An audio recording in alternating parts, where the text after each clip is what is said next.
Hi, this is Damien AtHope, and I am an Axiological Atheist. And I'm here today with Dion. Could you tell us about yourself and what kind of atheist you are? Hey Damien, how you doing? Thanks for having me on. My name is Dion Harvey. I am I guess, for lack of a better word, a de facto atheist, if you were to look at the Richard Dawkins scale. Okay. But at times I have described myself as a strong atheist. Someone said, "Well, do you believe in the Christian God?" I said, "No." No, or the Muslim God, or the Jewish, and we went down the list, and I said, no, oh no, definitely not. Do I think that something else could be out there? I don't know. There's no evidence for it, so for lack of a better word, yes, I'm an atheist. And it kind of helps me cut through some of the explaining when people, if I say agnostic atheist or de facto atheist or strong, what do you mean by that? And that's why I just atheist. Okay, so and have you always been an atheist? No, I've been an atheist for, oh my gosh, a long time. I'd say about 17 years now. Started Wow, off as that's a long time. yeah, apathetic atheist in the beginning, because that's how I was when I was a Christian, so just sort of apathetic, just kind of going through the motions. And because when it first happened, I thought I was the only one. I just thought like, okay, well, this is just how I am. I'll just keep it to myself, and like I do with everything else. And then eventually I started reading and. Sorry, one second. Oh. And this happened when? You said it happened where you started to realize. When was that? Oh, well, actually, when I started to realize is probably like around 16. I was 16 when I started. My mom was my mom, not my dad. My mom she's a very religious woman, still is today. And she said, hey, baby, I want you to read the Bible. I want you to study it. I was like, okay. And because I was in school, reading to me is from front to back. So I started reading the Bible from front to back, started finding contradictions. And when I found the contradictions, I started doing the mental gymnastics that you see everyone else doing, like, well, okay, well, that's just the book. Maybe it's not God. And eventually, after college, when I became 22, that's when I just said, I don't want to believe this crap. This is just, I'll just, and I just kind of left it at that. I didn't really think too much of it. And, in my circles and even in my family, people don't really ask, so I didn't really say anything. So So for a long time, like I said, I was an apathetic atheist and just kind of went through daily life and just kind of, people just knew me as Dion, which is a good thing. They got to know me as a person. And then eventually, probably I'd say about 6-7 years ago, that's when I started getting more involved, becoming members. I was a member of the American Atheist, American Humanist Association. And What changed? I'm sorry, what? What changed to make you decide to be more involved? My family has always been huge readers, and we read a lot, and I started reading up on politics and how, the Christian right was getting involved in politics, and my thing is, I'm a kind of live and let live kind of guy. Just as long as you don't shove your brand of whatever down my throat, we don't have a problem.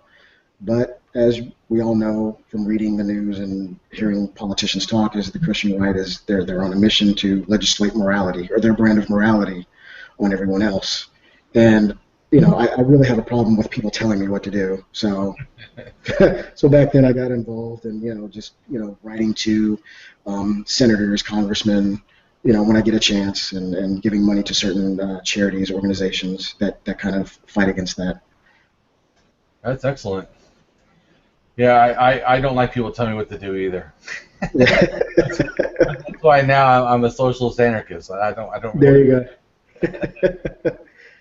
So when you were an apathetic atheist, did you tell your family that you're an atheist, or you just kept that quiet? You say most people didn't know you. Yeah, I kept it quiet. During family get-togethers and prayers, I just kind of put my head down and I would kind of look around. And when they said "Amen," I was like, "Okay, well, and I was ready to eat. Let's eat now, And because everybody just assumed, because you're black, that you have to be religious, or you're religious, or you're just going to go along with the program. So no one really asked any questions. Although I do have a very, very mixed family, with different races and cultures in my family, but it always assumed that you were something, whether it be Christian, Muslim, Jehovah's Witness, Seventh-day Adventist, I think that's how you say it. Yeah, but so no one really asked, they just assumed. So yeah, I kept it to myself, and I think about 10 years ago, I told my two sisters, Then a little bit after that, I told my mom, and surprisingly, not a huge reaction from them. Oh, really? And, yeah, my sisters, no. They went to college. They were around different cultures and people, so I think they were kind of already introduced to it. So especially my younger sister, so she was just like, okay, well. I think she's just saw it. You're still my big brother, so no big deal. My mom, not a huge reaction, but I could tell she was a little hurt by it. I think in her mind, as you always hear, like, oh, my son's going to burn in hell. So, Yeah. But I think she just kind of left it at that. Maybe she was stunned, and the conversation was very short, and we left it alone, and we've never really revisited that. So she just figured, like, you're a good person, you live your life, and I won't say anything. But every now and then she'll throw in, well, I'm going to pray for you. I'm like, okay, Mom. And, I just kind of brush her off and kind of roll my eyes, and okay. She's old, so I can't really, I don't think I'm going to change her mind anytime soon.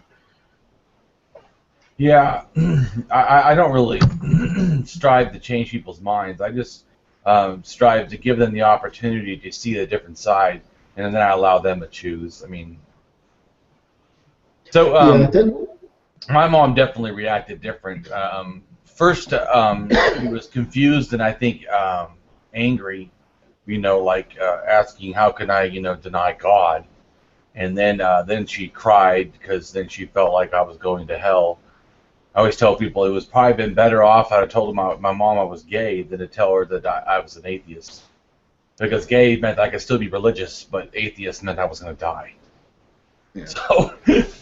So, and it's sad because the thing is, nothing really changes. You're still the same person. In fact, actually, I became a better person. Truly, I became yes. more caring, more understanding, more. I'm less aggressive. I mean, I've really changed a lot. So I mean, it's actually kind of funny. Yeah. Well, I stand corrected. You're right. No, that did happen to me. Like I said, less aggressive. I started thinking about other things, other people. Yeah. My society in general. It's weird how your thought process changes when you let go of religion. It's weird. It's kind of hard for me to put into words, but it just so much opened up for me at that point. Yeah, I was a conservative before and a Republican and stuff, and I totally changed. Oh my gosh. That's what I'm saying. It's like funny. I laugh when they say, "Oh, how can an atheist care about people or whatever?" It's like that's the exact opposite for me. I don't know. I can't speak for all atheists. Well, all I can say is, man, becoming an atheist was like entering humanism. Yeah, it boggles my mind when people think like, especially, and then you hear the old thing like, well, you're an atheist, so you don't have any morals, or you don't, you can't feel what another person feels. And I was like, well, I feel more what another person feels because for some reason now I have more empathy towards my fellow man, whether it be black, white, whatever. I care about the human condition. Yeah. And that, that even drove me to change my major, which is now computer engineering, because I want to add something to the world. I want to try to do something, create something. What were you going to do originally? Business. Because it was easy, and everybody just said, oh, well, let's business degree. You can't go wrong with a business degree. And then I found out that 30-40% of people in college now are getting business degrees. It's very diluted, And then and another thing that changed my mind was Neil deGrasse Tyson said something. He said it recently, but he said it for a while. Is that choose the hard thing. Don't pick. And that's what I did. I chose business because people said, oh, it's business. It's easy. You can get Right. And I was always good at math. And I like taking things apart, fixing things, building things. And when I told my counselor, she said, well, have you thought about engineering? And I said, well, no, I heard about it, but I didn't really know that much about it or what it does. And it's like, well, for one, the pay is good. It's a little bit harder, well, probably a lot harder, but, the payoff is really good. And I said, okay, well, why not? Let's do it. So, and that's when I really started getting more into the sciences and engineering and reading up on things and yeah, so and I'm almost done. It's a long journey. I've been going part-time, so it's a class here, 2 classes here, because I work full-time. I have a family, cats, dogs, and fish and frogs around the house. The kids pick up everything, and my wife's an animal lover. So is your wife also an atheist?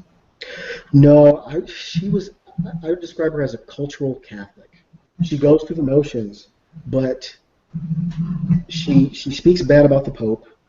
She's for gay marriage. She doesn't go to confession. She's basically premarital sex. Just everything Catholics aren't supposed to do, she does. And she, when the whole priest molestation thing broke out, she wanted them to go to jail. She just, it just, I tell her, it's like, babe, you're just going through the motions. You're just going through, and she's like, well, it's just, this is all I know. And I'm like, okay, and to each his own in their own time. So I just kind of let it. I was like, okay, because for the most part, the way she acts is like an atheist. Right. But she, if you were to ask her, she would just say I'm Catholic. But if you ask her, like, would you go to church? No. Well, do you follow what the Pope says? No. Everything's a no. Mm. So it's like, I'm guessing she'll kind of come in her own time. And, but she's a really good person. She helps people. She, I've seen her give money to homeless people, and just, she's a good person. So and that's what matters to me most. But, Yeah. So how long have you been married? About 8 years. 8 years now. Did she know you were an atheist when you got married? Yeah, she did. She, but we've known each other since like 1995. But we got married 8 years ago. But I think, like I mentioned before, she got to know me as a person, and I guess the love grew. We got to know each other. We were friends first, and we got to know each other, and then one thing led to another, and we got married. Weird, so. Oh yeah, well I don't think beliefs can stop your feelings. Yeah, you're absolutely right. They can't. It's. So do you raise your children secular, or do you raise them like Catholic, or what? Secular. My wife has hinted at maybe getting them through the process, but I said, well, look, I don't have a problem. I was raised religious, and I turned out fine. Yeah. So I said, yeah, if you want to raise them in religion, I don't want to force them to do anything. I don't want to force them to be atheists. If you introduce it to them, you say, hey, do you want to go the whole process of becoming Catholic? And they say, well, okay, yeah, fine. Okay, fine, but I'm going to teach them how to think. I'm going to teach them how to ask questions. So, and if that's what they choose to do when they get older, okay, fine. But I don't, and the one thing I made it very clear to her is, like, I don't want to force it on them. If they say they don't want to do it, or at some point they say, well, I'm tired of going, I don't want to do this anymore, and it's not a long, hard process. They go to class and they do fun stuff, I think, for whatever reason, and they make it somewhat interesting. So for little kids, it's not that big of a deal. But I said, if they say, I don't want to do this anymore, then they have the chance to opt out. And she said, that's fine. So they're going through the process, and I'm still teaching them how to think. They come back, and I say, well, did you ask this question? Did you ask this? And they go back and ask questions and get in trouble, and they come back and say, well, the priest was saying, got upset with me because I was asking questions. Like, that's fine. Let him get upset. You continue to ask questions. If he knows what he's talking about, then he won't have a problem answering your questions. So, yeah. But I do kind of want them to experience that. I don't want them to later on in life say, like, well, Dad, you kind of kept that from us and really didn't let us. I want them. I want them to say, like, Dad, you let us experience things. You taught us how to think, and and I want them to feel freedom of making their own choices from a young age. So I don't really want to stop them. And that's why I told my wife I want to present this to them as a choice. Yeah, I agree. I don't think that parents own the children, so I'm definitely in favor of a child having choice. So. Yeah. I don't think they completely understand. Of course, they can't completely grasp what it is they're doing and what it might mean, or the politics of it that's going on now. They're children. But like I said, I do want them to experience the freedom of having their own choices and making decisions and living with those repercussions, whatever they might be, whether they be good or bad, because that's going to start the thinking process. So, and that's what I want to do. Did you ever read the book Moral Combat? It's about black atheists, gender, politics, and value wars. No, I did not. I heard about it, but I did not read it. Oh, I read that because it was talking about, like you were talking about earlier, how there's most people have an opinion that people that are African American are automatically going to be religious, and some people that have families that are African American, they won't accept that you're atheist because they won't accept that you could possibly believe there's no God. Oh, and most won't. I mean, I've had other friends, black atheist friends, who that has happened to. You know, they've either had to move out or their family just just they go to family get-togethers and they get barraged with insults or just poked at verbally poked at constantly because, well, how you shouldn't even be here, or why are you here? You're not one of us. It's kind of, it's almost like a default position, like you're black, so therefore you should be religious. You just pick some, and it bugs me when somebody, well, just pick something. It's like, well, if I'm just going to pick something, how important is that to you then? You just make, if that's your thing, you shouldn't just pick something. Put some thought into it, But even then, if you put enough thought into it, then you should, to me, the default position would be atheism. It just doesn't make any sense. Anybody, to me, like I said, at 16, even before that, I mean, I started reading this, and it just didn't make any sense to me. And I don't see how someone, and not to say that Christians are stupid. I'm not saying that because I was a Christian at one point as well, and my mother's a Christian. She's a very smart woman. But how could you look at this and come to a reasonable conclusion that this is realistic when you compare it to the Iliad or King Arthur or whatever other fairy tale you want to read? It has dragons and unicorns and warlocks and witches and just weird stuff, and it's just how do you like, come on, like, seriously, like, you just... Yeah, talking snakes. yeah, exactly, like, come on, like, dude. Donkeys that talk. Yeah, donkeys, yeah, burning bushes that talk. It's like, come on, jeez. Like, but ever since the invention of the camera, like, when's the last time you see a talking donkey or a burning bush? Like, now that we have cameras, like, nothing. Yeah. So, yeah, but that was that was my journey from just not just it never made any sense to me. Just. Do you ever get pressure by people in the community besides your family, feeling that you need to be some kind of believer, or is that just not your experience at all? No, I do. Sometimes if I'm someplace, I get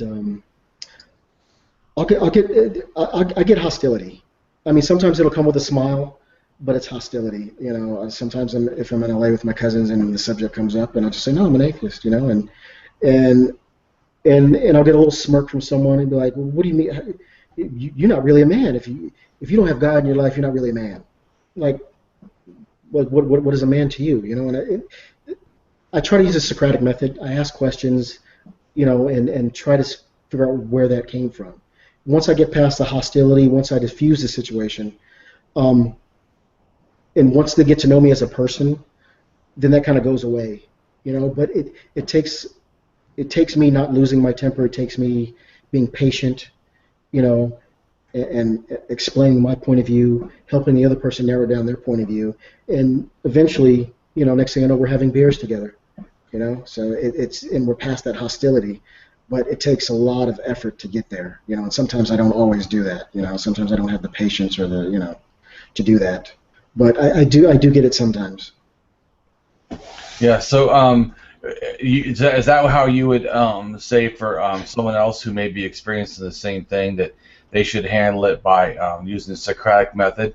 And could you explain that a little bit so that someone else could know how to use that style?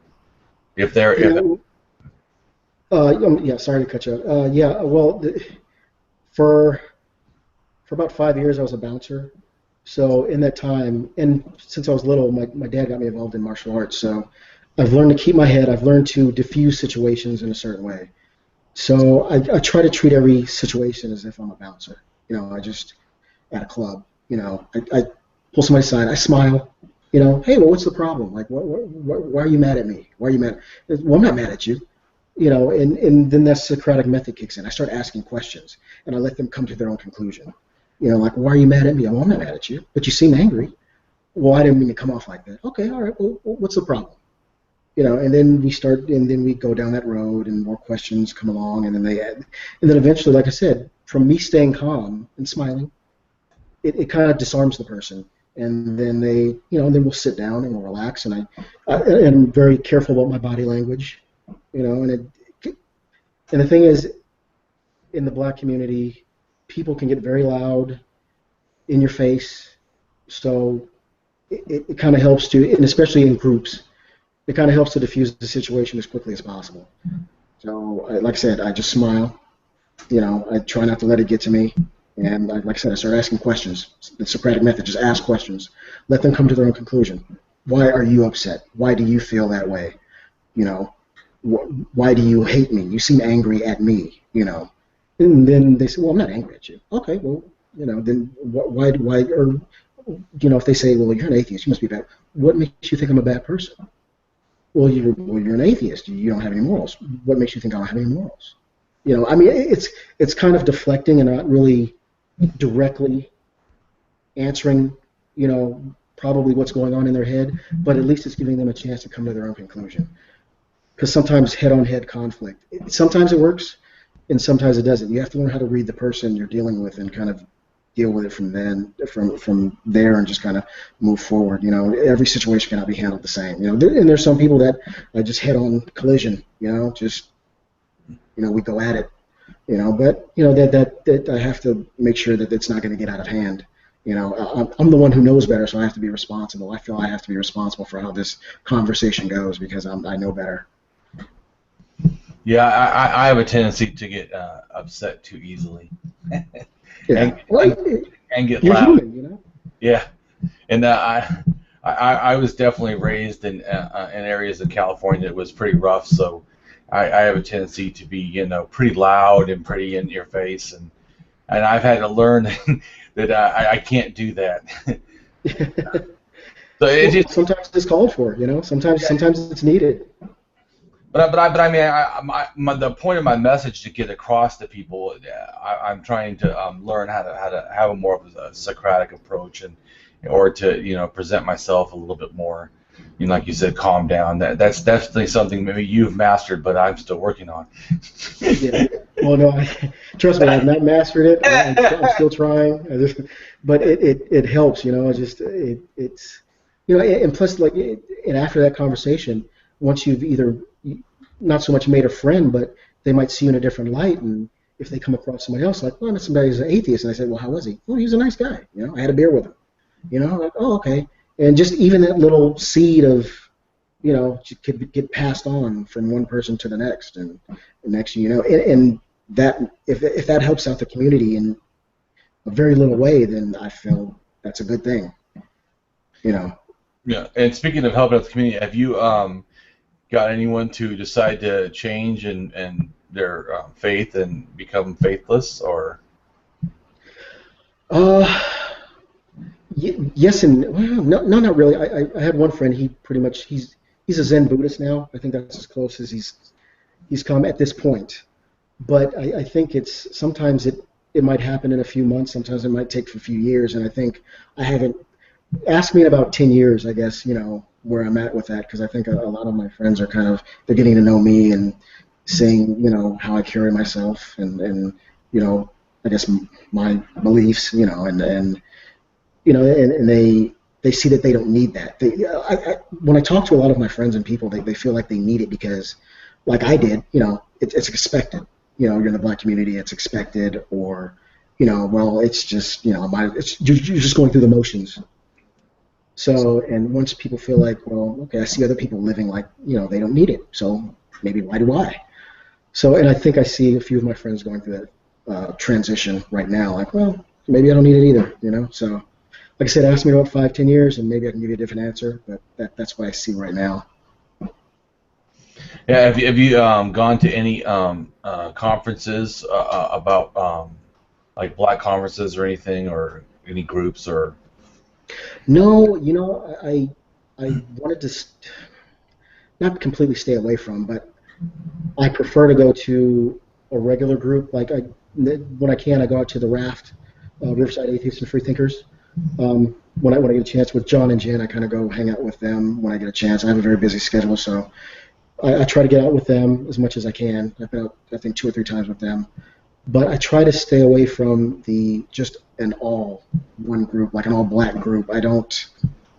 I had a discussion with somebody about a black atheist about which groups are better, or different.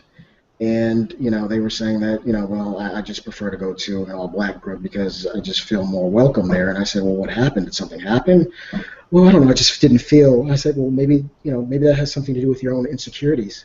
Maybe that's not so much the group. Maybe you should, I'm not saying, the first time you go, you don't have to be very outspoken or loud, but, just make yourself be, let people get to know you, introduce yourself, make an effort to belong, and the thing that I found is that it works for me, and people are very welcoming and open-armed and great. And like I said, when I went out to RAF the first couple of, the first time, Jen was very welcoming and open-armed. John has been great, and everybody there was very friendly and wonderful.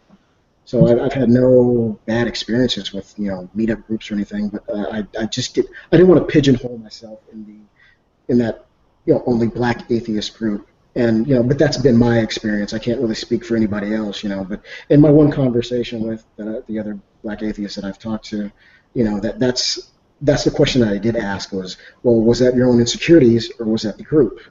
And they didn't really know, so, and I haven't talked to them about it, about that situation since then. So, but I should follow up and see, like, maybe what, go back and see, was it you or was it the group?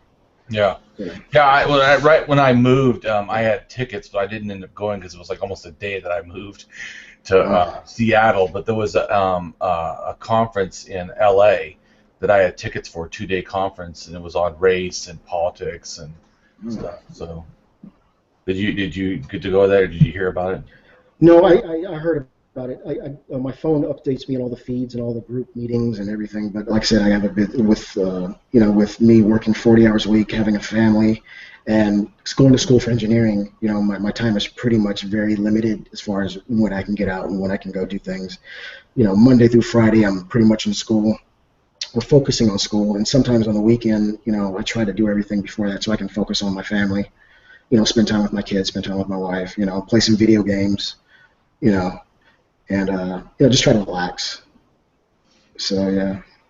So you said you're in RAF. Do you ever go to the events when they do outreach?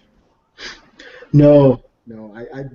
Gosh, I wish I could. I think what I'm going to try to do, I told myself at the beginning of the year, I want to make more of an effort to get out, possibly in June when school is out, and do that. During school, I'm not going to even try to get out there and try to commit to going out there, because like I said, with engineering is a very challenging program, and so I want to focus on that and make sure I keep my grades up and do what I'm supposed to do. And if time allows, then I will make it out there. But my goal is for June when school is up is to kind of get out and be more active in certain things, and plus just to get out and meet more people and acquire more secular friends. Yeah. So, what's the thing like in your attitudes like in your school? Is most people believers, or is it Because engineering, I would think could be kind of up in the air, right? Yeah, engineering's up in the air. I mean, I've come across some people that are either agnostic. Most people I've talked to are kind of agnostic. A lot of people. There's some people who are Christian. I don't talk to too many people. But I know my school, I go to the University of Laverne, they have a student group that I just found out about, which I need to get in contact with. I just found out last week that they had I think it just started, because when I checked last year, I don't think I saw them on the list, but I think they just started the group probably this year. But I'm going to get in contact with the head organizer and see if they, I don't know if I can lend my help because I'm busy, but if they need my name or finances or whatever, I'd be more than happy to lend that. Cool. So so you would like to get more involved. What do you think the atheist community can do to make it, like you said, that one guy felt uncomfortable? Do you think there's anything that the atheist community could do to make a black atheist feel more comfortable, or do you think it's just on the black atheist part? I think it's on the black atheist part to get in the group, introduce yourself, let them know who you are as a person. Let them know maybe what's acceptable, what's not. I don't know, what every group talks about, what they joke about. You're going to come across, atheists are people too. You're going to come across people who have different personalities, different temperaments. So I mean, you have to kind of put yourself out there. It's like starting a new relationship. Anytime you do that, you have to kind of open yourself up to get hurt. You just have to open yourself up. This is who I am. Let me know who you are, and let's see if maybe we're compatible, or let's see if let's see if this works out. And I think more, not just black atheists, I think more people in general need to do that. Just as far as meetup groups, because like I said, a meetup group can be very intimidating. I had a friend who went to a meetup group before I did, and just said, "Oh man, I went to this meetup group, and man, everybody was so intelligent, and they talked about philosophy and science, and to the average person, and the average atheist even, that can be very intimidating. It's like, well, I don't really talk, I don't know that much about science. Maybe I do, maybe I don't, and it can be. Even when I did go, to hear people like John talk about philosophy and GMOs, I'm like, man, it talks circles around me, and I'm like, yeah, and it can be very intimidating, but you can't let that get to you. I think the fact that I'm older and maybe I've been through the ringer a little bit, I don't let things get to me as easily, so I'm okay with it. But somebody who's younger, I think they would just have to open themselves up and just let it happen, just let the process happen. Yeah, I would say that, and it reminds me, I totally forgot about that, about how it felt when I first became an atheist. And it seemed like everybody knew so much damn stuff, and I was so freaking ignorant. Oh yeah. It was like I don't remember it being totally intimidating, but I felt like I was like out of sorts, because everybody, it's like, man, all these people seem to know all this stuff, and I don't know any of it. I wasn't very versed in philosophy, science, anything. So even theology. So. Yeah, and you don't have to be. These meetup groups are to give you a chance to meet other atheists, and not, they aren't for you to become educated or educate other people. They're just for, and that just happens to be something that people talk about, other atheists talk about when they get together. But it's a chance for you to meet other atheists, other secular humanists or whatever, and get to know people and have a support system. So as long as you realize that's what it's for, and not, then you should be okay. But like I said, for somebody who's younger, they might not wrap their head around that full process the way someone who's older might. They might kind of get intimidated. It might take them a while. So and it kind of helps, like the organizers of the events should, as long as they know who's coming out and and introduce themselves and introduce them to other people, that would help. Like the first event I went to for RAF, Jen was nice enough to introduce herself and introduce me to other people and make me feel at home, and just, it was great. So, like I said, my experience has been great. So. Cool. Yeah, I liked RAF a lot. I lived like 50 miles away from RAF, and I still would drive up there. You were in Anaheim, right? I lived in Irvine. Oh, Irvine. Actually, South Irvine. I need a little bit like the. Okay. Even farther. Yeah, you're in the OC. Okay. Yeah, the OC. Yeah, I didn't feel a part of that area that much, really. Like, if I think back of the friends I really have from California, they're almost all up in RAF. Oh, cool. Yeah, well, they're a great group of people. So. Yeah. Yeah, I'm a pretty hardcore atheist. I don't have any accommodationalists, and I don't believe in agnostic, and I'm pretty hardcore science, philosophy, and archaeology of religion. So, yeah. Yeah. Well, that's good. But there's I always say that no matter how I am, I don't think there's a right way to do atheism, except don't believe in gods. So. Yeah. I think David Silverman had a great when he was talking about American Atheists, American Humanist Association, and the different flavors that are out there. Yeah. And he also touched on something I talked about earlier, was just, if you can't come out and support and be part of a fundraiser or something, at least lend your name. That's another reason I became a member of American Atheist, was because he said membership is also very important. Numbers count. Yeah. So I'm all open to joining different organizations and lending my name, and if I can, and if all it costs is $20 or $30 for the whole year, then hey, I'm all for it. So.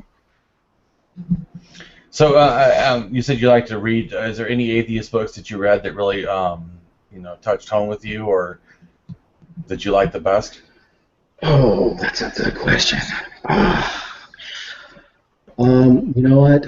Gosh, I don't want to say Dawkins, but that's Well, you can say Dawkins. Whatever's right for you. that just seems kind of like I don't know. That might seem like everybody's answer, like Dawkins, you know. See, I wouldn't say that. So. Because I've read The God Delusion, by Richard Dawkins.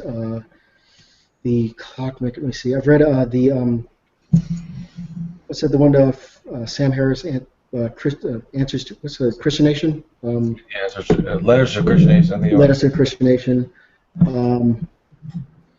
Gosh. Yeah, I would just have to say God Delusion with Dawkins. That's probably my one of my favorite ones, probably. Yeah.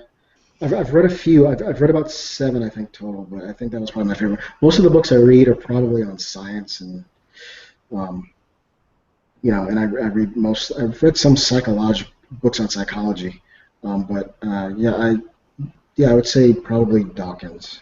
Yeah, I'd settle on Dawkins. That's my final answer. You're sticking with it. Yeah, I'm sticking with it. Yeah, I would say if it was one of the famous atheists, I would have to say it's Christopher Hitchens' God Is Not Great for Me. If I were, yeah, that's good. Because I like his style a little bit better. So. Yeah, it's kind of hard to with Christopher Hitchens. His debates were so good to me that it was kind of hard to look at. I mean, the book was good. I did read that book, but he was. And I do realize a debate is not so much about who's right, although I do think he was right most of the time. It's not about who's right, but it's about changing minds. It's about perception. And the perception he gave on stage was that he was always in control, and he always had a comeback. He always, and I read so many stories of him changing minds just by doing that, and it was just the guy was amazing. Yeah. Yeah, I like him. So, like I said, I would say that probably his book for me would be the best. And the other book I like that a lot of people I haven't heard of is the Religion Virus.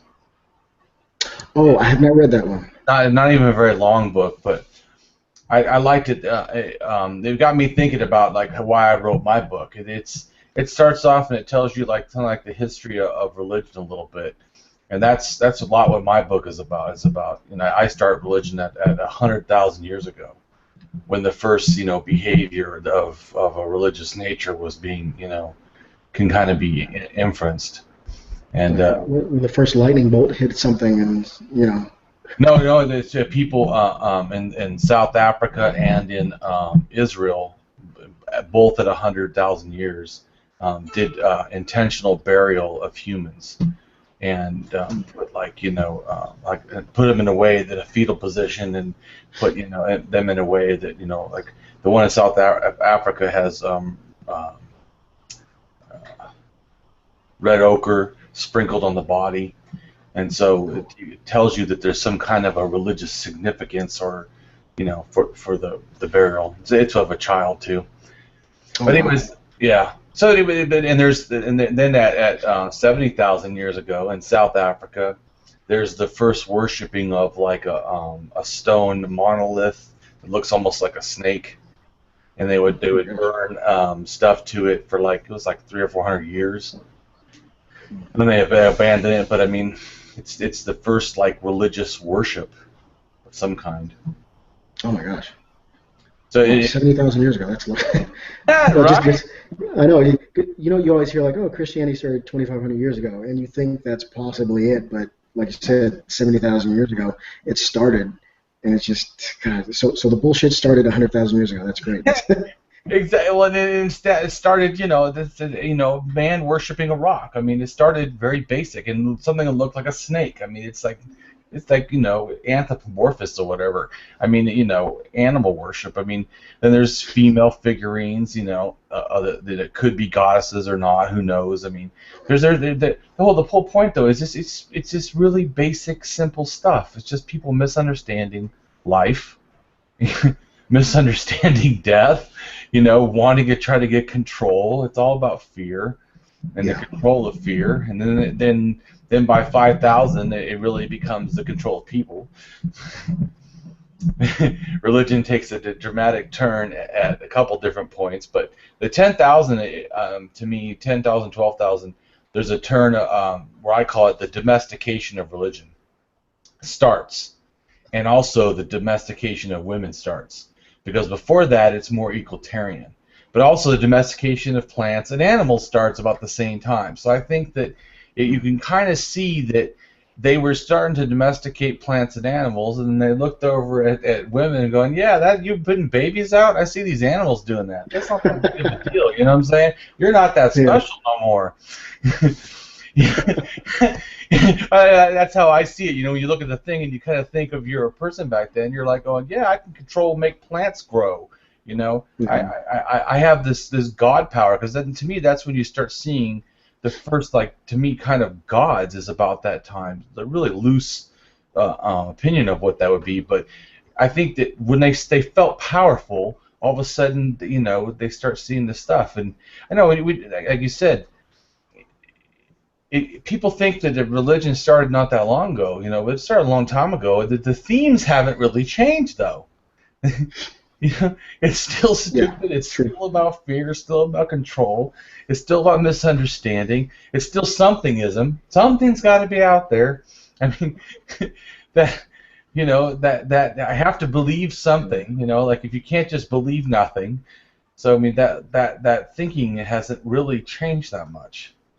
Yeah, but once I wish people could understand how once you let go of all that crap, it's just like I said, like for me.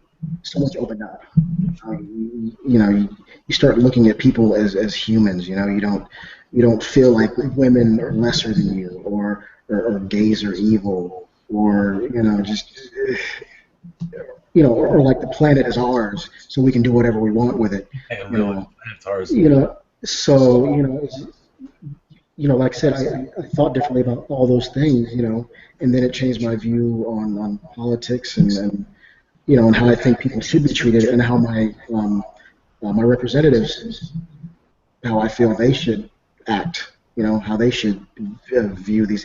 Now, of course, I don't think they should think exactly like me. Of course, nobody's going to think exactly like me. But I think for at the very least, basic human rights should be very important to anyone. But for some reason, religion just.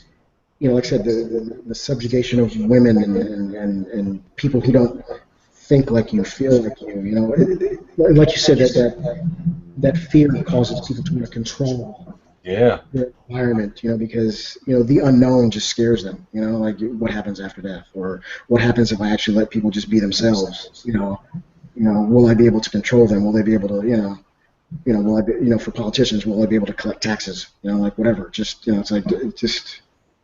Well, they collect taxes and then control the money once you collect it. They disperse where the money's going to go. So I mean, it's a never-ending stream of control. Yeah. To me, it's a process. The things that we don't understand, if we stay that way, we usually come to fear them. But things that we fear, we usually learn to hate, and things that we hate, we usually seek to destroy. And it's this negative process that we can see coming before it happens. You should strive to understand things, because it does change, like you said about being an atheist. When you start to understand the world, you start to feel more a part of it instead of somehow separated. When you start to understand there's other people that have similar needs and are also human, like this one person was trying to tell me about, about how humans are so different, and I said, really, to me, that if you understand science enough, you understand that really the racial thing is really more of a human-made concept than an actual reality. Because even like he said to me, well, look at dogs. Look at how there's dogs that are so different. I go, yeah, but they're different breeds. There's no different breed of human. There's not humans born with bigger heads, smaller noses, to an extreme like a dog. I mean, where the whole structure of the face is different. There's nothing like that in humans, or like little tiny hands, or big hands, or elongated torsos as a norm. I mean, most of it is not that different. I mean, it is a little different, but it's not that different. Well, yeah, like you said, it's a little different, but like I said, if you understand DNA, the difference between, especially humans, is so minuscule, so minute. It's like race is just a social construct. It's just it's made up. I mean, even back then when people didn't understand DNA, the saying went, "You cut somebody open and we still bleed the same." It's just even that. I mean, it's so very little. And even dogs. You mentioned dogs. I mean, yes, they come in different sizes, shapes, and colors as people do, but for the structure is pretty much the same. Yes. 4 legs, teeth, ears. That's true. Yeah, eyes. The structure is pretty much the same. Same thing with people. The structure is the same. The DNA is almost, it's sometimes identical. And when you think about that, we're not different. I mean, I'm not saying. I mean, dogs are for dogs, yes. But I mean, with people, we're not different at all. When you understand it, there should be no racism. There should be no bigotry. It's funny to me when I hear people just say, "Well, we're so different." No, we're not. Yeah, I think that really that conception is more of a current thing, because if you go back to the archaeology, you don't see this big race distinction as you do, as you get more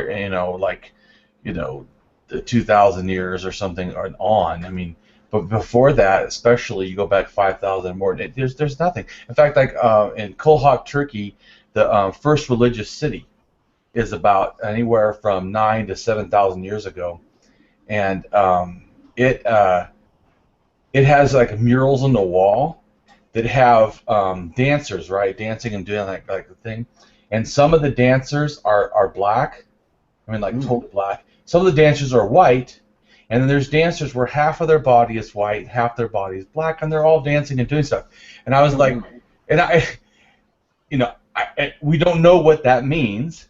But I think what it means is those people interbred and they had offspring that could have been half or something, but yet it was no big deal. It wasn't like a war, taking over. They were coming and sharing technology and doing stuff. So I think that this racial thing is a lot more, probably just a current mindset. I think that people probably in general might have been ethnocentric in the fact that what they or something like that, that what we like our own kind doesn't mean that it's our own race, but we like Americans more than we like someone from some other country, if you're an American or if you're sometimes.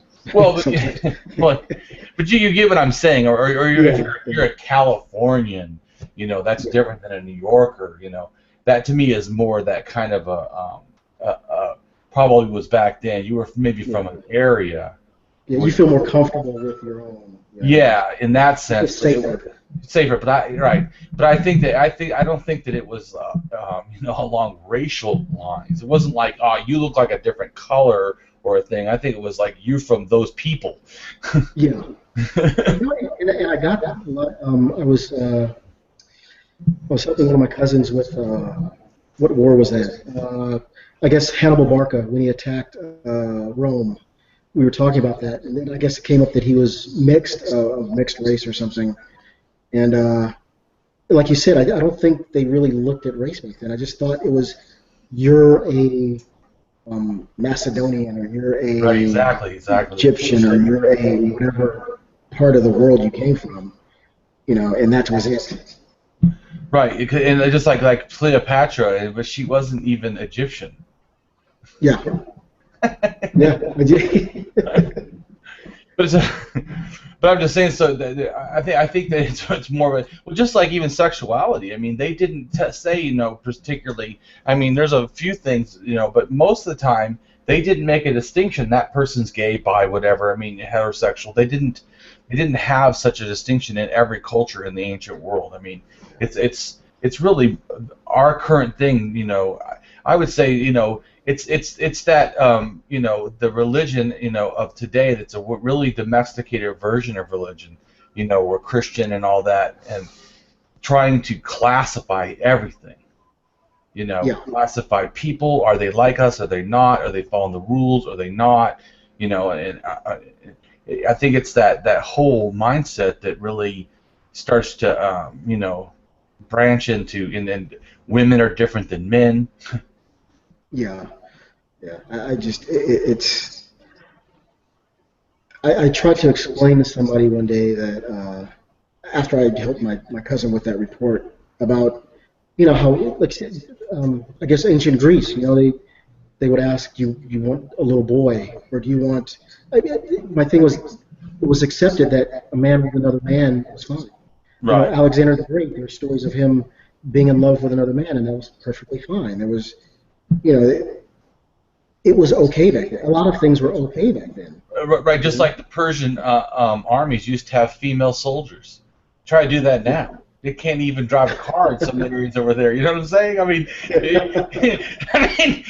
it's a little different, and supposedly we're the advanced society, Yeah, I know. You might help me with this. I don't know. Speaking on the Persian, we were watching 300, and we got on the subject of the Persian Empire. I guess back then, when Iran. Yeah, well, Iran now. Yeah, but I guess the Persian back then when it was actually Persian, I guess. And someone was saying that, I guess, and I don't know how true this is. You probably know more about this than I do. I guess the Persian Empire was possibly more free than the Greek society back then because I guess Xerxes or his father, whoever, I forgot his name. I guess in order to enlarge his army or to incorporate all these different cultures, he had to let a lot of stuff go. He had to let people or cultures be their own culture, be their own people. So there was a lot more freedom back then within that society, as long as they recognized him as the one true leader or God or whatever he was. But he kind of let their own city-states and cultures kind of just whatever do amongst themselves. And I don't know how true that is, but it's kind of funny. Yeah, most of my stuff is about trying to use archaeology to disprove religion. So, so I do know some things about certain things, but especially to me, I like stuff before 3,000 years because I want like really before. My favorite is before writing. Yeah. Because that's the thing that people don't know the most about. So I do an entire chapter from 100,000 to 10,000, and then the next chapter goes, or maybe no, 100,000 to 8,000, and then 8,000 down to 18 something, 1856 or something like that. Whenever Bali was invented, which I can't remember exactly, but. But for me, it's that kind of stuff. So I do know that in general, like I know that a lot of the cultures would share ideas and would take each other's gods in the Near East. I mean, that's in the whole Fertile Crescent area, which is everything from Egypt all the way to Babylon, the other side, and Mesopotamia, and Turkey up in the north, and Iran. They did a lot of swapping and sharing. I would say that probably the least to do that probably was Egypt. They did some, but they did a lot of their own thing too. Yeah. And Iran a little bit because there's a whole mountain range, that breaks off of western Iran. So that's one of the reasons why their culture can be kind of isolated from some of the stuff, but which has to do with the whole bunch of things up there. But yeah, but I would say in general that a lot of them were kind of, as long as that's why they ended up polytheism and something like up in Turkey, like there was I think 10,000 gods or something. Holy shit. Something like just like the same thing in India, it's that. The reason why is not that they started out saying, hey, we want to have 10,000 gods. It's exactly what you said. Every time you went to a culture and they had a god, you just said, okay, we'll just add them to ours, and now you believe in all of them. Kind of, in a sense, to some point. I mean, some people had, city-state gods, but which is true also in Mesopotamia and in at a time also. At the beginning, that's how it was for Egypt until it united. Okay, well, that's pretty much what happened with the Bible. I mean, not so much the gods, but the cultural things.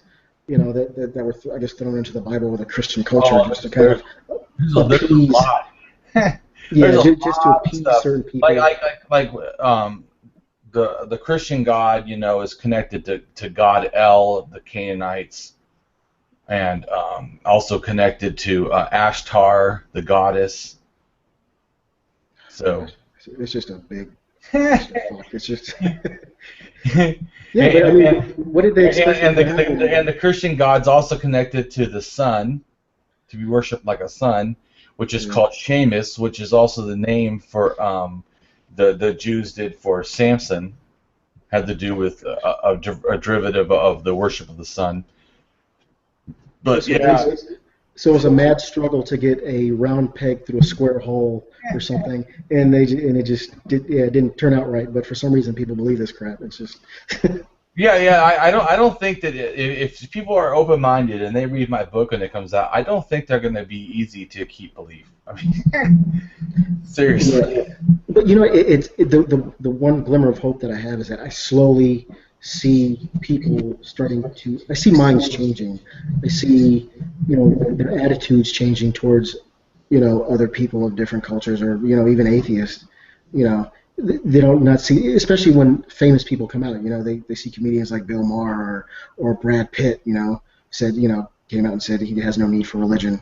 And you have famous people like that saying that I'm an atheist. I don't believe this crap. I think it makes it more acceptable. But I think we need more of that. I think we need more mainstream people to actually come out, and I think they're more out there. I just think that they might be apathetic. They might be like, oh well, if somebody asks me, I'll say it, but I'm not gonna, say anything. But if we have more people come out and say it, I think it would really change minds a lot more quickly. Yeah, I think that famous people do have a large effect, but I'm also not a totally believer that they're only ones that make an effect, because a lot of ideas start out on the grassroots and are pushed upwards. So I mean, I think that I really agree that they should do stuff, and I'm not saying that at all. I'm just saying that I really believe in a multimodality approach, that everything matters at all times, and we all should be doing stuff, because that is what really will make a difference. And that's why I appreciate you coming in and doing the interview right now. I mean, it does matter. Sometimes it feels like we can't do anything. We can, Yeah. I was worried. When I chatted with you the other day, I said, well, I hope I'm an interesting interview, But like you said, I mean, even this little interview, another black atheist might see this and be like, hey, there's another one, just. Yeah. Not alone. That's it. Yeah, every little bit helps. Like I said, even if that little seed I talked about earlier, just if you can change someone's thought process in the slightest, just push the stream just a little bit.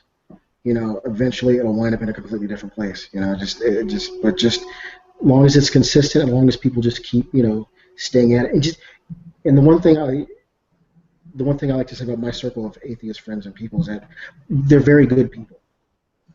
I don't like assholes, so I try to hang out with good people, and a lot of people are very good people, and just the fact that they are good people, and if they come in contact with somebody who's a believer, I think they have the presence to change someone's mind, at least on how they perceive or how they perceive an atheist. Like, oh my gosh, that's a good person. They won't say, oh, that's just an atheist who's a good person. Oh, he's just a good person. And like I mentioned earlier, you might be sitting down with somebody who you had no idea you'd be sitting down with, having a beer, and changing their mind. Yeah.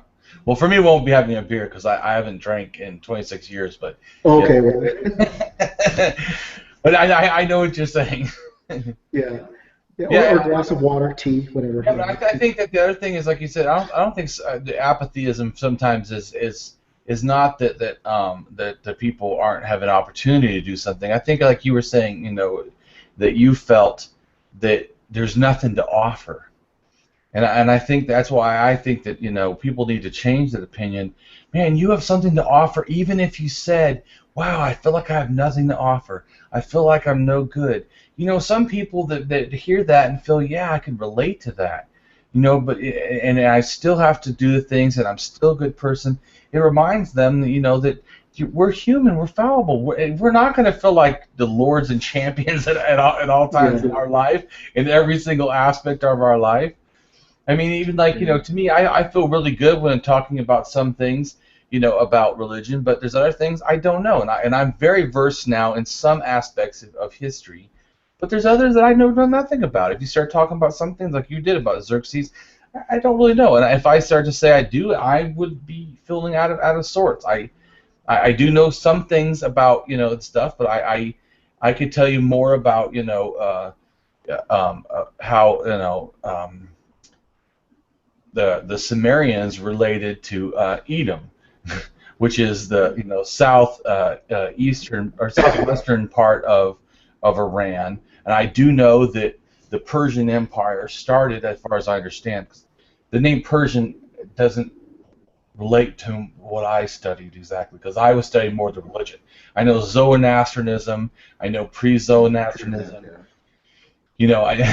so I know the goddesses, type of stuff that goes with that, and the gods that go with that, and how they worship fire, So I mean, what I'm saying, it's like I know some facts, but this is the difference. I don't have a degree in history. What I've done is like a scalpel gone through and cut out all the choice cuts of meat. Yeah, that's good. I mean, and the thing is, just because you don't have a degree makes your views or your research any less valid than someone who does have a degree. Oh, I'm sure someone's going to say that, though. That irritates the crap out of me when people do it. Like, well, do you have a degree? I don't need a degree, man. I just, if you've read something or if you've gathered a bunch of research and kind of looked it over yourself, yeah, and, you could at least say, hey, well, what I've read from this person or this person says this. Oh, yeah. And, and then at least leave it up to the other person. Like, well, then you go do some research, But don't automatically dismiss someone. People like to do that, though, because especially if they don't want to accept what I'm saying, then they really, will bust out but what they don't understand, though, is, yes, I haven't gone to college for it, but like this book right here, I don't know if you can see it. Oh, yeah. It's the ancient Anatolian history, and look at how big it is. Oh, Jesus. It's like over 1,000 pages. Oh, gosh. And did you read that whole thing? What's that? Did you read that whole thing? Or yeah. So and I've read a lot like that. But and what Antinola is, if you don't know, or I'm probably saying it incorrectly because I haven't heard it said, but is basically the history of Turkey. And that Turkey in world religions and in culture and stuff has a big impact that most people don't probably currently know about. But it's all about the archaeology and stuff. So it's a $163 book. Oh, wow. So, but you know what's funny is that if you do talk to someone with a PhD, what they'll do is they'll cite passages or studies from someone else with a PhD. So it's like someone without a PhD can do the same thing. Yes. So it's like we're all doing the same thing. We're all reading something. And well, exactly. Is that right? This is a book that could be, certainly college level, archaeology book on Turkey. Just because I didn't learn it in college doesn't mean that I have no, no reference. Like, yeah. But because of that, though, that's fine. I realized that, and my 2 chapters on archaeology each have 450 references each. Oh, jeez. Oh, my gosh. You did your homework. Well, I've been working for 3 years, and I don't like faith, and I want to show that I'm presenting this not just my own opinions. I throw a little bit of my ideas in there. Yeah. But I went and looked at the facts. So I mean, it's not coming from a place of just me talking out of my ass or just read one little article or something. I've read about 10,000 articles, and on philosophy and science and stuff, and on linguistics of the Bible, like I posted on today about how when they say spare the rod, spoil the child, the rod they're talking about, it should actually be called a club, not a rod. Like when it says, yea, that I walk through the valley of the shadow of death, my rod and my staff. So is he talking about 2 sticks? that have no difference, there is a difference. It's not just two. He's not walking with just two sticks. So two sticks are his. So the one stick, and then also if you ever look at Egyptians, they hold two things. Yes. And it's like almost like the same idea of the rod and the staff in a sense, but not exactly, but kind of like. Yeah, that. I get your meaning. Yeah, that's. Well, because one of them is a staff, and the other one actually I think is a threshing thing. Yeah, and I think most people don't think about that. They just figure it's stick. Yeah, hold on, my wife is calling. Oh. Hello? Yes, I am.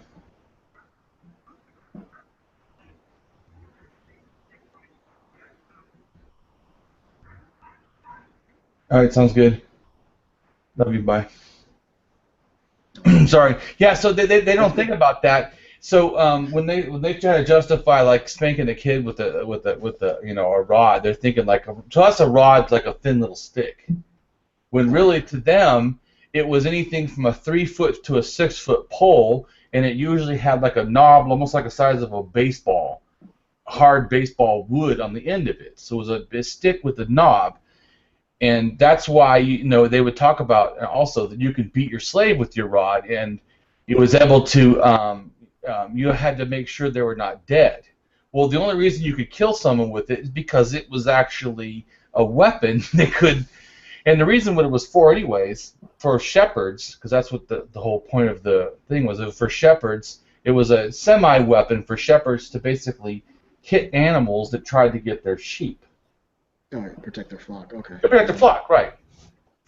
So, but it was a weapon. So thinking of hitting your child with a club sounds a lot worse. And I show that the actual word translation of the Hebrew text should be club and not rod. You know what? That's excellent. It's funny that as atheists we probably put more effort into understanding the Bible than Christians do. I have a conversation with people all the time, and it's like, don't you know your own book? Like, what do you? We were talking about my sister-in-law. We were talking about gay marriage, and she had the nerve to say, well, it's in the book. And then we got on something else. She said, well, but that's the Old Testament. I'm like, oh, so when it pertains to you, it's the Old Testament. Right. Yeah, well, what'd she say? Jesus came to release us from the law. I'm like, he never said that in the book. I read it. He never said that in the book. They like to do that. I think it was Matthew. Oh gosh, I can't remember. It was in Matthew, but they like to refer to that. And I said, well, look, you cannot, not that I want Christians to do this. I'd rather they follow none of it. But look, you can't follow one part and not follow the other, because you hate gays, but you're wearing mixed clothing. You just worked on the Sabbath, which is technically Friday night to Saturday sunset. Mm-hmm. You just it's punishable by death. Yeah, punishable by death. And, and I told her, I said, and if I remember correctly, you weren't a virgin when you got married, so your husband should have taken you out and killed you. So.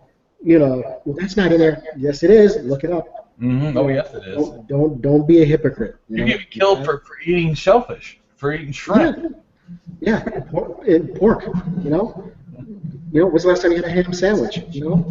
I address in my book. It's funny that there's a I don't remember exact facts, but there's a whole thing of how that pork stuff started, and it's so stupid. It's like one god or king had this was believed to be connected with pork, and because he lost favor, and it had to do with the moon too. It had to do with worship of the moon, and then the sun god, like Ra, whatever. The sun god became more important. So the sun is the light, and the moon was the darkness, and the pig was connected to the darkness, and so now the pig is bad. I'm serious. When you learn some stuff, you're like, oh my gosh, that's why people have been doing that all this time. Yeah, but they don't even know why. They just figure it's somewhere. They were told. And so well, I was told by my grandmother and her grandmother, when's the last time you opened that thing, and actually looked through it, Well, I don't know, and people are shocked, like. As an atheist, they think like, "Oh my gosh, you really know the Bible?" Well, yeah. How do you think I became one? I read it. That's what started me on my path. Yeah, they're reading the Bible, and unfortunately, I guess I was that bullheaded. It didn't actually make me an atheist. like I knew you just said. I read the Bible twice. It did make me see some contradictions for sure, like you mentioned before. I don't think that really, if you ever read the Bible, you're not going to, the whole thing, you don't see contradictions. If you don't, I don't know what Bible you're reading. Or how delusional your mind is, because I was wanting to believe, and I read, and I was like, there's a few contradictions. Paul and Jesus. But you know what most people do, and even if you go to a service, say if you go to a few services on Sunday, you'll see that they jump around. Yeah. They pick all the warm and fuzzy parts. Yeah. You know, and all the parts about, obey your husband, or kids don't talk back, or something nice. All the warm and fuzzy parts, but they ignore all the, God calling on the bare teeth of children, when they laughed at the bald guy, or the husband who found out his wife wasn't a virgin, so he took her out and beat her to death, or had to kill her, or stoning gays, or what, all the bad stuff. They just, for some reason, they forget about that, or they want to say, oh well, that's part of the Old Testament. That's part. Well, for some reason, you're wanting gay people not to get married, so you keep listening to the Old Testament. So it must be relevant to this conversation, and just it's like, come on, it's. Yeah, it's sad, really, and that's why I feel for them. I know it's not people's fault, Like me, I mean, I didn't even know how to think. That's why I want to make sure that I can give people the opportunity. Like I said, I don't really want to change people's mind to the fact like I forced them. People don't have to think like me. I mean, I would like it if they did. Don't get me wrong. I'm not saying that I don't think that my way is right for me, and it would be great if others could see it that way too. But that's not really what I somehow demanding or something. I just like you said, I want to present people like look at these facts I've learned. How can you put this up to what you think you know? How does I read a book. It's called Who Wrote the Bible, right? And it's a very heavy book. You have to really enjoy, really deep. He's like a linguistic and anthropologist and stuff. But he basically explains that for sure none of the books of the 5 books of the Bible, supposedly the 5 books of Moses, were written by Moses. None of them. I'm not surprised. And it's written by like 6 different authors. The 5 books of Moses. So it's like, and he explains why and how. It just, this is the problem that I addressed in my book. I said, since supposedly the reason why Moses is important, okay, is Moses is supposedly the only, person who prophesied but also saw God. See, everybody else sees him in dreams, hears him in something else, but Moses supposedly, because remember, when he walked up on top of the mountain and gets the 10 Commandments, supposedly God's writing on stone right in front of him or whatever, they're talking. So it's he's supposedly the one that had a lot more direct connection than anybody else. Yeah. So, but if he's not real, or he didn't write anything, and people that wrote about him didn't even know about him, that really says something. But I'll tell you what's even funnier than that. You know what I learned in my studies? That not one of the major religions, the people who are supposedly the main people, wrote a word. I mean, it's crazy. Okay, so Moses didn't write the Torah. Jesus did not write any part of the Bible. Okay. Oh, yeah. Muhammad didn't write the Quran. Buddha didn't write any texts of Buddhism. Okay. Confucianism, he didn't write his stuff. Okay. Taoism, Laissez Tao did not write any of that. I mean, Sikhism, yeah, Guru Nanak did not write any part of Sikhism. I mean, it just goes on, and it's like the one thing. It's a constant game of telephone. Like, hey, tell him this. Hey, tell him this. And it's mistranslated and just completely fucked up. It's just, God. But isn't that funny? It's like all these world religions, and not the one thing they all have in common is the ones that supposedly are important, they wrote nothing.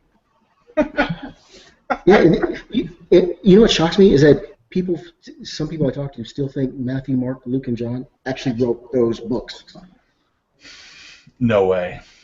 I'm like, well, Matthew, Mark, Luke, and John wrote this book. No, they didn't.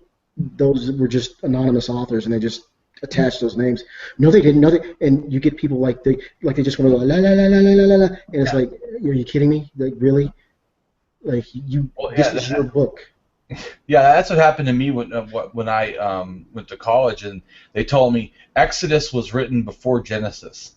So the chronological order of the Bible is actually for effect and not for how it was written.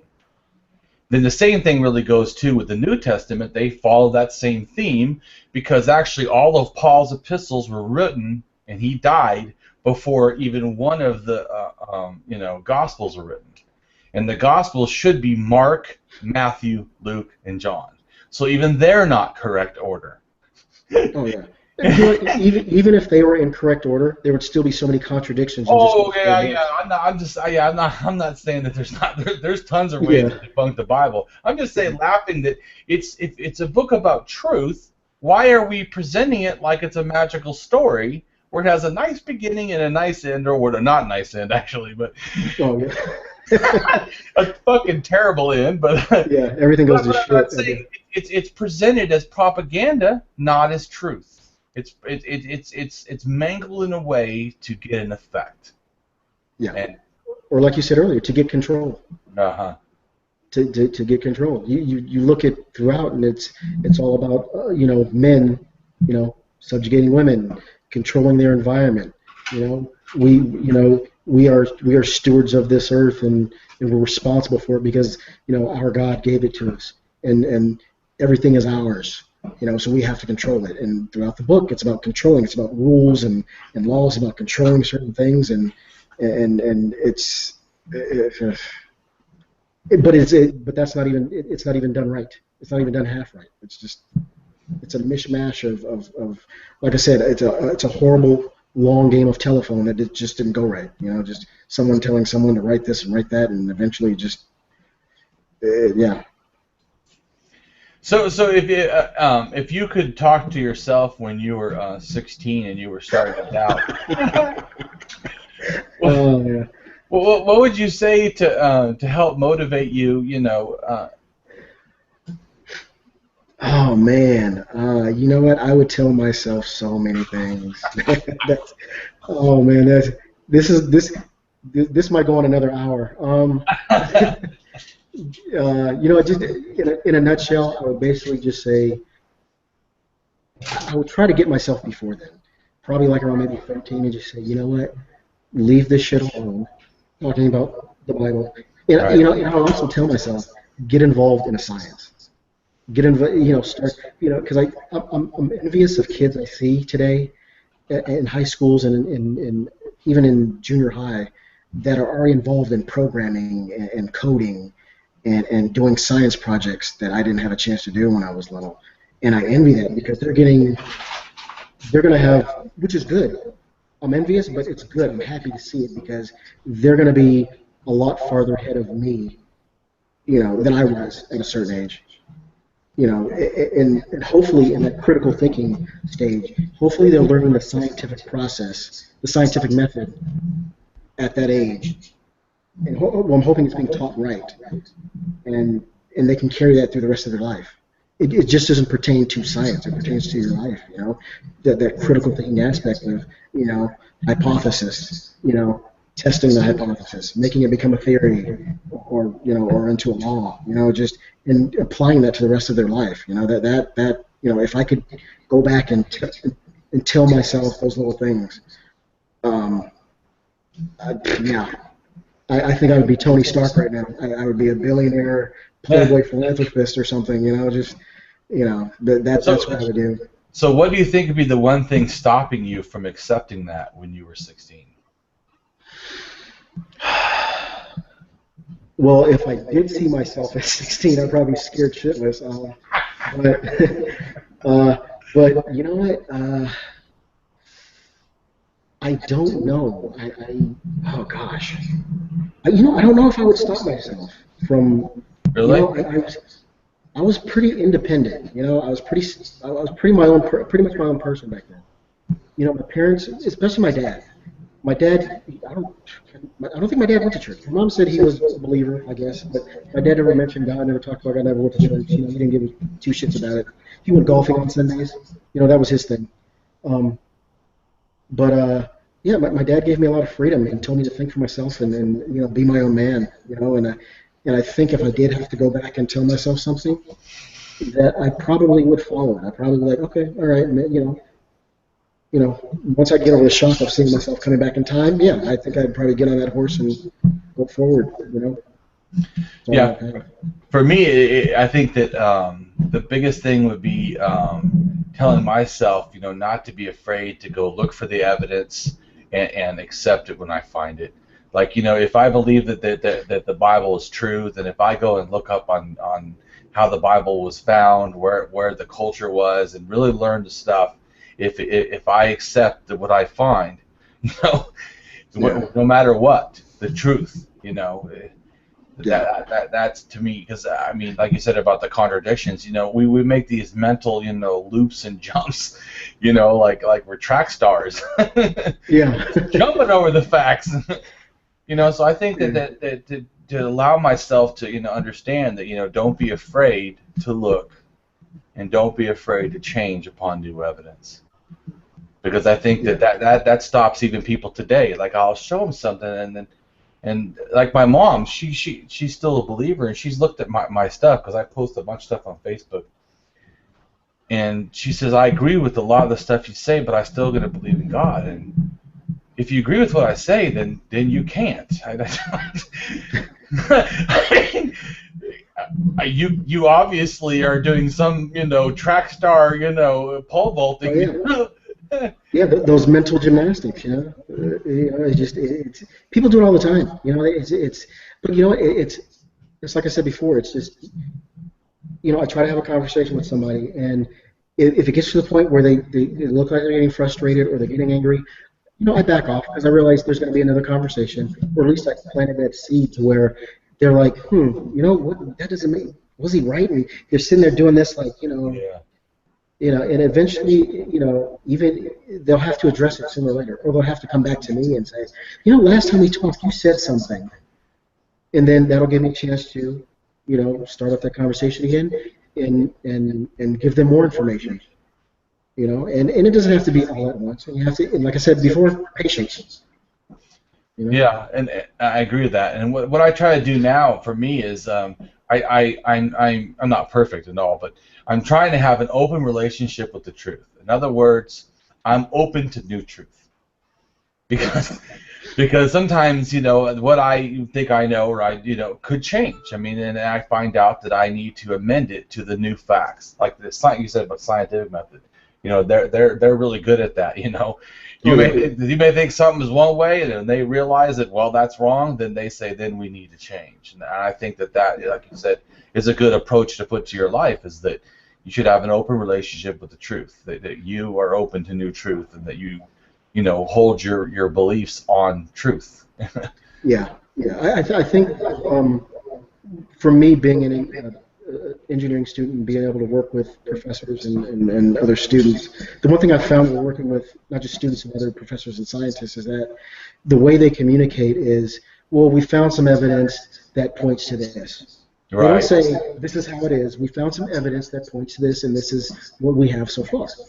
Right. But of course, it goes to the media, and the media says, scientists say that this is how it is, and it gets it's construed a little bit. And so people will say, well, scientists said that this is how it is. No, they said they have evidence to point that this is the case, or this might be the case. Yeah, I had to do a lot of that kind of talk in my book, because there's some stuff that I mean, even if, like you said, I told you, I see the picture of the white people, and I see the black people, and then down the center, half black, half white, and there's some little babies, and I want to say I know what that is, but I have evidence that looks like it's pointing. Yeah, and like you said, it's all about amending. It's all about being humble enough to say, like, what, saying either I don't know, or I have to change my mind. And the one thing I like about the atheist community and the secular community is that a lot of people do not have a problem with that. And that makes me feel comfortable exchanging information with someone, because if something's said wrong, somebody will come back to me and say, you know what, last time I told you something that wasn't quite right, here it is, and they'll admit that they're wrong. Religion doesn't do that. Religion says, this is it, this is the way it is, and if you ask a question, it's like, well, no, that's not, no. It's just like this, and it's like hitting a wall. It's like they're not going to, they la la la la la, Yeah. But, like I said, I love that about the secular community. It just, you're not only are you getting good quality information when you have discussions with people, you're going to get, if somebody's wrong, they're going to amend it. Yeah. And I think that's great. Yeah, I agree. I try to be around people to do that too. I agree with you. I like the secular community, and I try to do that for myself, hold myself accountable. Yes. I'm less fearful of being wrong than I am, accepting a non-truth. I'd rather go, okay, I must have made a mistake. Yeah. Or if you don't, a lot of times I'll say, you know what, I've read somewhere, I'm not quite sure if this is the case. Correct me if I'm wrong. I'll temper it with that, and because, and that's the truth. I might be wrong. I'm not quite sure. I think from what in memory being, faulty as it is, sometimes I do have to say that. Like, I read something somewhere, I'm not quite sure if I remember correctly, but this is what I think I remember reading, and and then we'll carry the conversation from there. And if I'm wrong, I'll come back there and say, hey, last time like the other person did with me, like, hey, I told you something last time, I was wrong. This is what I really meant to say. This is what I went back and found out. Yeah, I have to do that constantly because, I in general am more of a big picture person than details. So I get the gist of things. I'm not as good at details, and especially like my book, man, it's like almost all details. That's good. So, but it's hard because if I talk about it, my mind, like you were talking about, did I exactly remember what this? Yeah, but when you're sitting down with somebody at a dinner or a party or something, and you're having a conversation, you don't want to bore them to death with details. You want to give them the gist and have a normal conversation, and then move on. I don't want to sit in the corner with somebody and have a conversation about the Big Bang Theory for like an hour and a half. You want to go over the gist of it, and then for about 15 minutes, and then kind of move on and talk to somebody else. Exactly. Or even at a group meeting. Even if I go to a raft meeting, I want to get a chance to talk to everybody. Talk to this person about this, talk to this person about that. So you got to go get the gist of things and cover things broadly, big picture, and kind of leave it at that. You go into detail, and the next you're going to be talking for 3-4 hours. And it's just because you're trying to cover remember every single detail, and who knows if you'll be able to do that? We're human. It's just not I know I can't. I'll be honest right now. I know I can't. Yeah, I forgot one of my kids' birthdays the other day, so yeah, I'm definitely not. I'm definitely not going to do that. But I don't think that means that we lose the substance of the things. I mean, I think that my wife is more detailed, and she's taught me to learn to value details in a way that I didn't as much before. But I still think there's a big value, like you were saying, the big picture. Because also I think sometimes when you look too detailed, it's hard to like really see what's happening. Even like you say about the Bible, even if you didn't cherry pick it, if you only read one verse and didn't see how they relate to all the other verses, it may not sound that bad. But when you read all the verses and all the contradictions together, yeah, it starts to be not good. You know what? I wonder, has anyone ever taken the cover off the Bible, taken the books of the names off the top of the chapters, given it to somebody in a different country who's never read the Bible and said, hey, you know what? Read this, and I'm going to come back to you when you're done. You know what? All that's true. And they're probably going to look at you like, get the fuck out of here. This is not, you got to be, what is this? You've taken the cover off, you've taken the names out, so it's like, what do you mean true? What is this? Nobody's good. But for some reason, because it says Bible on the front and it has Matthew, Mark, Luke, and John, people are saying like, okay, well, yeah, it's the Bible, it must be true. Like, no, I seriously, maybe I should do that. Maybe I should just take bits and pieces, show it to different people, or change the names, and see if people like accept it. Yeah, and they'll probably be like, get out of here. Well, you know what? That was taken from the Bible. Oh, well, okay. Exactly. Tell them if they're a Christian, tell them it's from the Quran.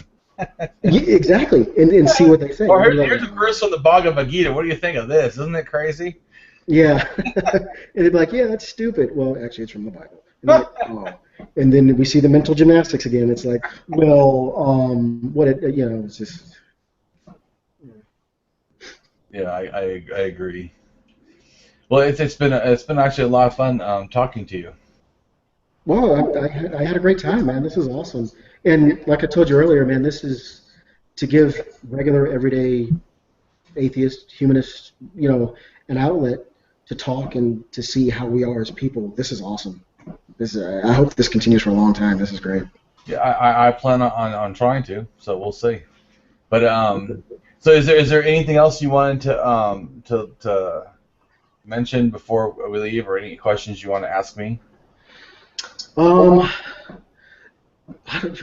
don't know. We're so active on Facebook. I already know a lot of stuff. It's like, no,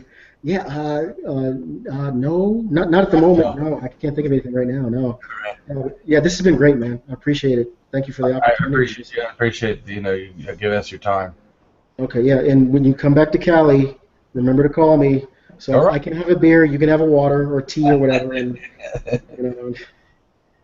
Yeah, I'm gonna probably be coming by Ralph when I get my book done, anyways, at some time. Okay, cool. Yeah, I'll definitely be there. I will when that happens. I will make time. Right on. Out of my busy schedule. Well, I appreciate what you do. Well, thank you. Appreciate it. Bye. Take it easy, man.